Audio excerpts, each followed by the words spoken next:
বেলের মাঠ দারুল কোরআন হাফেজিয়া মাদ্রাসা ও এতিমখানা আর উদ্যোগে যে কাজটি করা হচ্ছে, এই কাজটির সহযোগিতা যদি কেউ করতে চান তাহলে করতে পারেন। এবং হুজুরের কথাটি শুধুমাত্র এই দোয়াটি একবার পড়েন, আল্লাহ তাআলা আপনার 90 বছরের গুনাহ মাফ করে দেবেন ইনশাআল্লাহ।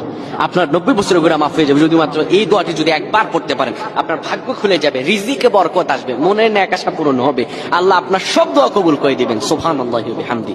এত ফজিলত, এই দোয়াটা আপনারা শেয়ার করে দিবেন। এই যুবকেরা, আমল না করেও সওয়াব পাবা। তোমার একটি শেয়ারে, একটা বাটনে প্রেস করে তুমি সওয়াব পেয়ে যাবা। কারণ তুমি আমল না করো, অন্য কেউ যদি তোমার শেয়ারের বদৌলতে আমল করে সওয়াব তুমি পেয়ে যাবা। নবীজির হাদিস।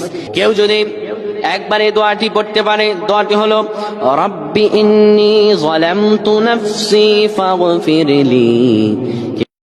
এই কথাটি ভেবে যদি কেউ সহৃদয়বান ব্যক্তি থাকেন, যদি মন নরম হয়ে থাকে, তাহলে একটু বেলের মাঠ হাফেজিয়া মাদ্রাসার উদ্যোগে একটু সহযোগিতা করতে পারেন। যদি ভালো লাগে তাহলে একটু লাইক কমেন্ট শেয়ার দিয়ে পাশে থাকবেন, অন্যকে দেখার সুযোগ করে দিবেন।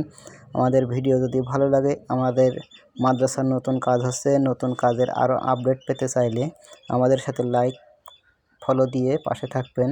ইনশাল্লাহ চেষ্টা করব আরও কিছু দেখানোর জন্য।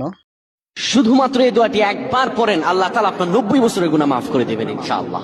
আপনার 90 বছরের গুনাহ মাফ হয়ে যাবে শুধুমাত্র এই দোয়াটি যদি একবার পড়তে পারেন। আপনার ভাগ্য খুলে যাবে, রিজিকে বরকত আসবে, মনের ন্যাক আশা পূরণ হবে, আল্লাহ আপনার সব দোয়া কবুল করে দিবেন। সুবহানাল্লাহি ওয়া বিহামদি। এত ফজিলত, এই দোয়াটা আপনারা শেয়ার করে দিবেন। এই যুবকেরা, আমল না করেও সওয়াব পাবা। তোমার একটি শেয়ারে, একটা বাটনে প্রেস করে তুমি সওয়াব পেয়ে যাবা। কারণ তুমি আমল না করো, অন্য কেউ যদি তোমার শেয়ারের বদৌলতে আমল করে সওয়াব তুমি পেয়ে যাবা। নবীজির হাদিস। কেউ যদি একবার এই দোয়াটি পড়তে